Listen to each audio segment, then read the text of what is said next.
अजीज़ दोस्तों नमस्कार।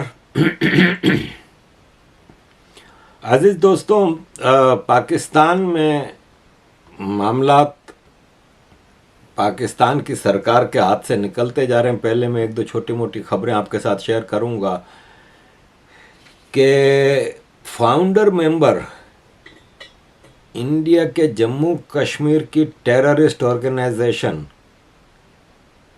Jammu Kashmir Islamic front का फाउंडर मेंबर मौलवी एहसानुल्लाह बेग को आज तानक केपी पाकिस्तान में किसी ने गोली मार दी। ये Amshipura village Shopian union territory Jammu Kashmir से ताल्लुक़ रखता था।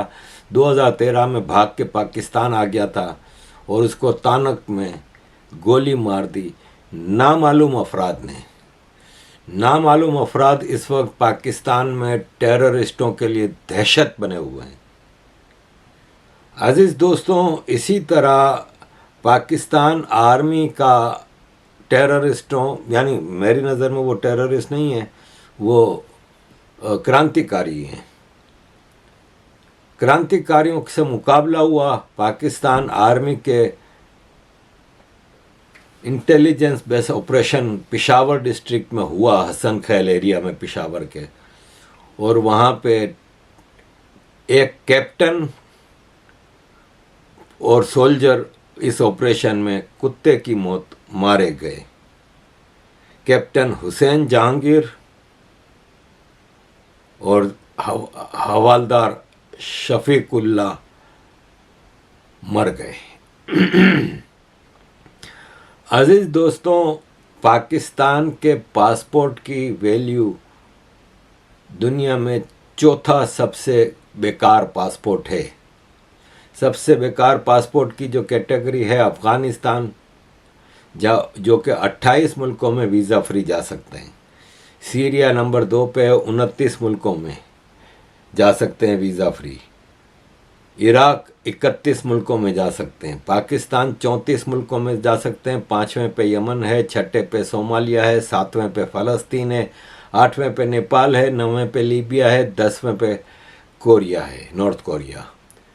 बताने का मकसद ये है कि टॉप 9 गंदे तरीन पासपोर्टों में 8 मुसलमान मुल्क हैं। अब ये इस्लामोफोबिया मैंने नहीं किया, ये हकीकत बताइए, लेकिन हमारे जिहादी कहेंगे कि ये तो इस्लामोफोबिया है। खैर, आगे बढ़ते हैं। इस बेकार तरीन पासपोर्ट को और ख़राब करने के लिए अब इसमें एक नई चीज़ का एडिशन किया जा रहा है कि औरतों के पासपोर्ट पे, डिवोर्स्ड औरतों के पासपोर्ट पे उसके एक्स हस्बैंड के नाम भी लिखे जाएंगे। एक औरत की अगर 3 बार डिवोर्स हो चुकी और चौथे शादी की है इसने, तो उसके 3 हस्बैंड के नाम लिखे जाएंगे। ये कौन सा लॉजिक है दुनिया में? कोई समझा दे कि आपको एक्स हस्बैंड का नाम लिखने की क्या ज़रूरत है? आपके पास एक फैमिली रिकॉर्ड होता है, जैसे पाकिस्तान में नादरा डेटाबेस है, आपके यहाँ आधार कार्ड का डेटाबेस है, उसमें ये सब इन्फॉर्मेशन होती है। जब मेरी शादी हुई तो मैं फ्रेंच सिटीज़न था, मेरे पास एक मेरी फैमिली बुक थी, तो उसमें लिखा जाता है मेरा नाम फैमिली बुक में, बीवी का नाम। अगर मेरी पीछे कोई और शादी हुई है तो उसमें नीचे आएगा कि डिवोर्स्ड, इस औरत के साथ इसकी डिवोर्स हुई थी, ये वो आदमी औरत दोनों के ऊपर आता है, ये वो फैमिली बुक में आता है। फिर मेरी बेटी पैदा हुई, मैं फ्रेंच एम्बेसी गया बेल्जियम में, उन्होंने उस फैमिली बुक में मेरे बच्चे का भी ऐड कर दिया।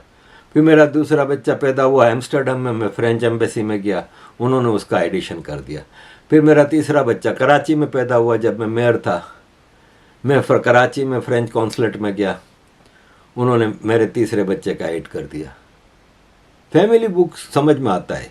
इसी तरह पाकिस्तान का भी एक पेपर होता है।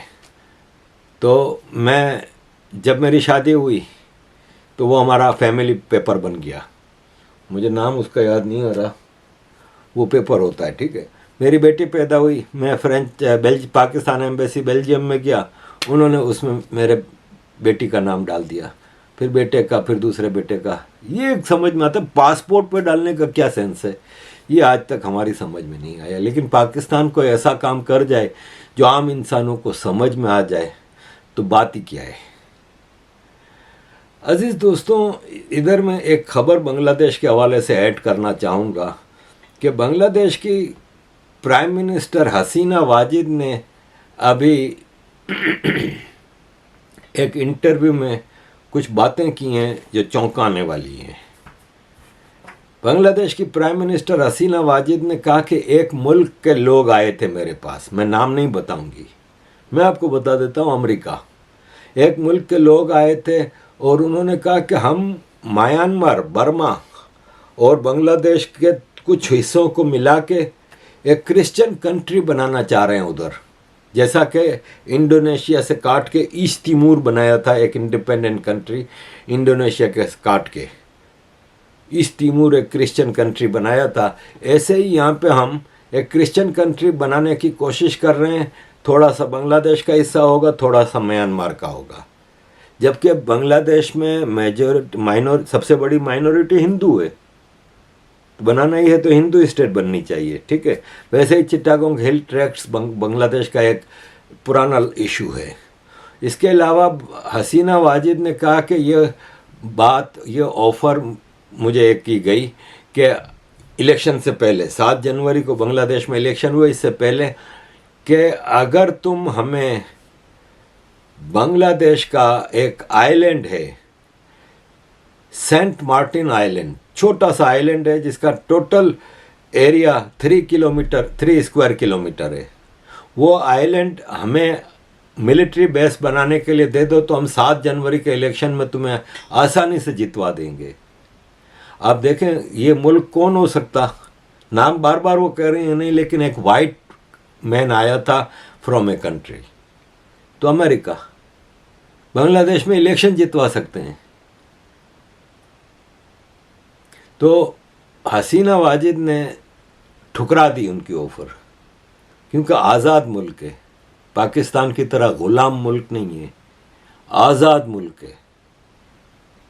पाकिस्तान अमेरिका के जूते चमकाता है, बांग्लादेश फ्री कंट्री है, था नहीं, पहले पाकिस्तान के आईएसआई के कंट्रोल में रहते थे ये। हसीना वाजिद 2011 में आई हैं, तब से Bangladesh is a free country. तो उन्होंने ये ठुकरा दी ऑफ़र और उन्होंने कहा कि बिल्कुल भी नहीं, हम ऐसा आपको कुछ भी हिस्सा देने को तैयार नहीं है, हमारा कंट्री आज़ाद है और हम किसी के मिलिट्री बेस वगैरह के लिए तैयार नहीं है। अजीज़ दोस्तों, कुछ डेवलपमेंट मदरसा के हवाले से हुई है। आपको पता है कि मदरसा बच्चों के एक्सप्लॉयटेशन का सबसे बड़ा सेंटर है दुनिया में, कहीं भी मदरसे हों, बच्चों पे mental, physical and sexual torture होते हैं। यूरोप में मेंटल और फिजिकल और सेक्सुअल टॉर्चर कम होते हैं, नहीं होते ये नहीं है, कम होते हैं, रिपोर्ट नहीं होते, लेकिन बहरहाल पाकिस्तान इंडिया के मुकाबले में कम होते हैं। लेकिन मेंटल टॉर्चर तो स्टिल रिमेन्स देयर। और फिर उनको जो नफ़रत, अब आजकल तो गज़ा का ऐसा टॉपिक मिला हुआ है कि हर मौलवी अपने स्टूडेंट्स को मदरसों में नफ़रत यहूदियों से, क्रिश्चियनों से, हिंदुओं से भर के सिखा रहा है। अजीज़ दोस्तों, भारत में राजस्थान अजमेर इमाम मदरसा के इमाम मोहम्मद माहिर को 6 लड़कों ने, माइनर लड़कों ने, बच्चों ने कत्ल कर दिया, इसलिए कि वो रोज़ रोज़ के उसके रेप से तंग आ गए थे। मोहम्मद माहिर के जो इन बच्चों पर रेप कर रहा था रोज़, उससे तंग आ गए थे। दूसरी खबर ये है कि मुजफ्फरनगर उत्तर प्रदेश में 15 साल लड़के ने 50 साल के हकीम नज़ाकत को कत्ल कर दिया, इसलिए कि हकीम नज़ाकत ने उसका रेप किया था और उसकी वीडियो बना ली थी और उसको ब्लैकमेल करके बार बार उसका रेप कर रहा था। फिर हकीम नज़ाकत के कत्ल के बाद उस बच्चे ने उसका फ़ोन भी तोड़ दिया। हकीम नज़ाकत ऑलरेडी गौ हत्या के केस फेस कर रहा था। अजीज़ दोस्तों, यहाँ मैं ये दो चीज़ें बताई, इससे मुझे इंकरेजमेंट मिलती है कि अब पाकिस्तान में बच्चों के माँ बाप ने रिपोर्ट करना शुरू किया है, बच्चों ने खुद अपने हाथ में चीज़ें ली हैं। तो अब सरकार का भी फ़र्ज़ है कि ऐसे मदरसों के ऊपर कोई ना कोई ऐसा एक सिस्टम बनाया जाए कि जिससे बजाय इसके कि बच्चों को कत्ल करके कानून अपने हाथ में लेना पड़े, सरकार इस पे कुछ आगे बढ़े। ये मामला बहुत ख़राब हैं, लेकिन पाकिस्तान में अभी भी ये इस हद तक नहीं गए। लेकिन बहरहाल 2-4 केस ऐसे आजकल सामने आए हैं जिसमें मौलवियों के ख़िलाफ़ माँ बाप ने केस कर दिया, लेकिन मौलवी का जो नेक्सस है ना इतना स्ट्रॉन्ग है कि उनके ख़िलाफ़ एक्शन मुश्किल से ही होगा। अजीज़ दोस्तों, ग्वादर सिटी बलूचिस्तान का है। ग्वादर सिटी में फेंसिंग कर दी है पूरे, और उसके अंदर फेंसिंग के अंदर सिर्फ पाकिस्तान आर्मी, चाइनीज़ आर्मी के लोग जा सकते हैं, रह सकते हैं, सब कुछ।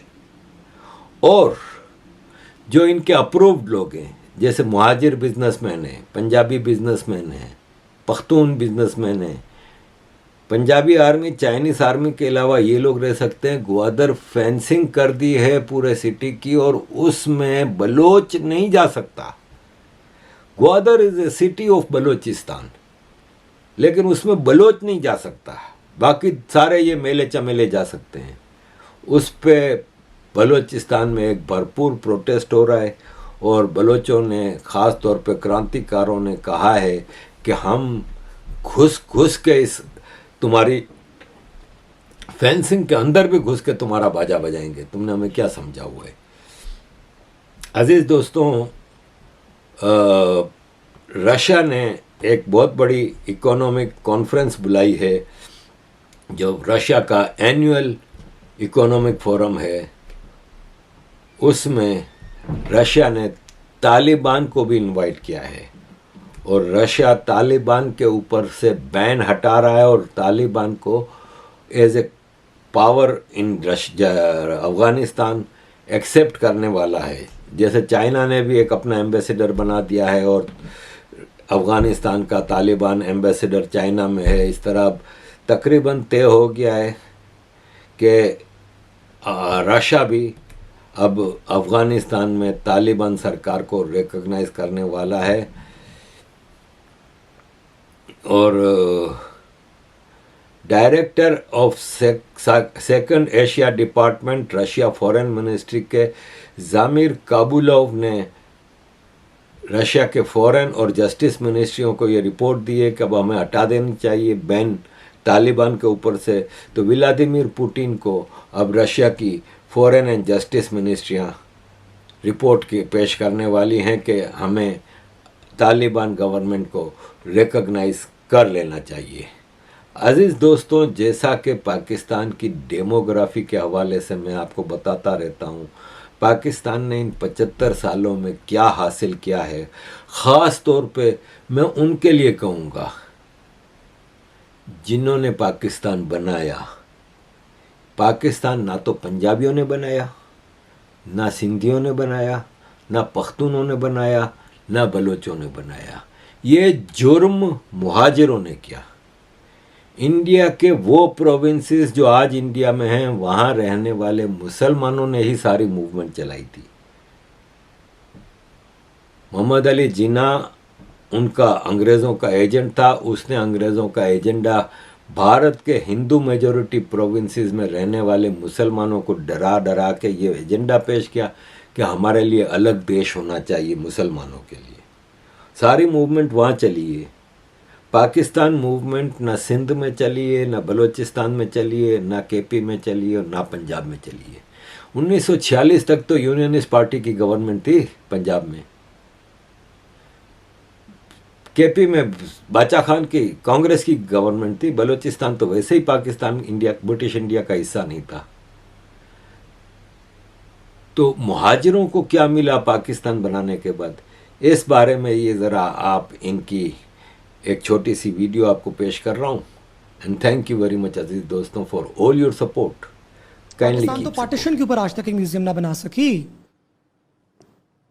जो लोग हिजरत करके 14 अगस्त से लेकर अब तक ट्रेनों के अंदर बैठ के अपनी बच्चियों की किस्तें लुटवा के, अपनी पोतियों की किस्तें लुटवा के, अपनी माएँ मरवा के, बाप मरवा के, जायदादें छोड़ के, ज़मीनें छोड़ के, सर कटवा के, धड़ कटवा के यहाँ पहुंचे हैं, आप तो उनके लिए यादगार ना बना सके।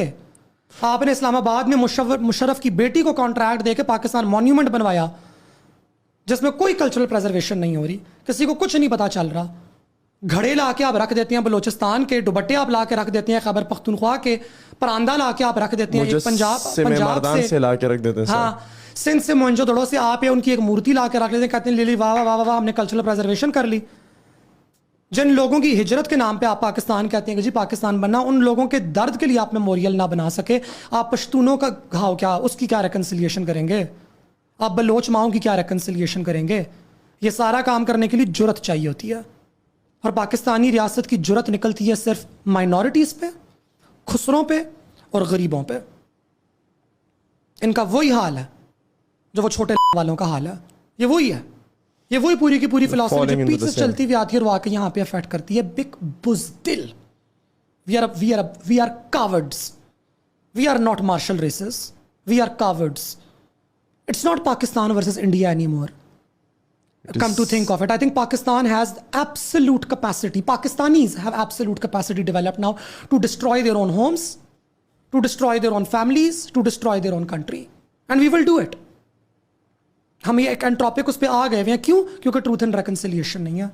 मुझे आप पे बहुत गुस्सा है जी किसी एक बात के ऊपर। आपने बहुत हमारी लड़ाई है आपस में। अगर आप इधर मेरे से बैठ के मुझे सॉरी बोल दें, sorry, how can I make it better? That's it. अगर वो पूछ लें हमसे तुम्हें किस बात का, लेकिन जब भुगटी ने कहा कि इस औरत का रेप हुआ है, जो डॉक्टर थी, इस बंदे का कोर्ट मार्शल करो जो कैप्टन था या कर्नल था, जो भी था आर्मी में। मुशर्रफ ने भुगटी को और उसके कबीले के कितने सारे लोगों को मरवाया, लेकिन उस बंदे को आज तक सजा ना दी मुशर्रफ ने। हालांकि उनको चाहिए था कि उस औरत से माफ़ी मांगते ना कि आपका रेप हुआ है। वो बेचारी फिर छोड़ के पाकिस्तान चली गई बाहर, और आज BLA BLF बलूचिस्तान में सेपरेटिस्ट सारे बैठे हुए। क्यों? उस टाइम अगर किया होता ना अच्छा तो ये ना होता। आज किससे बात करेंगे? जो बात करने वाले थे वो तो सारे आपने मार दिया। हाँ, शाहज़ैन जो फेडरेशन देखे ना, आपकी जो स्टेटस क्वो है ना, आपकी जो एस्टैब्लिशमेंट है वो क्या करती है? भुट्टो ने आपको एटम बम बना के दिया, न्यूक्लियर प्रोग्राम स्टार्ट करके दिया, आपने उसको फांसी पे चढ़वा दिया।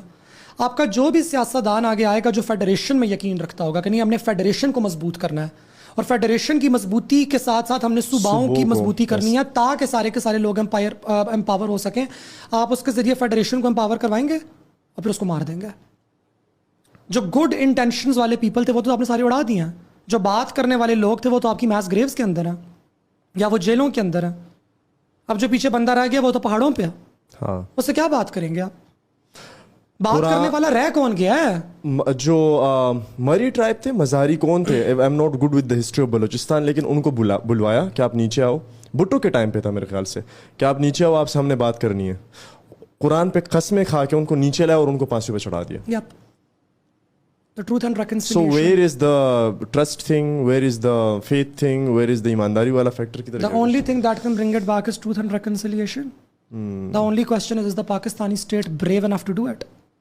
Are their politicians brave enough to ask for it? Which politician is brave enough to ask?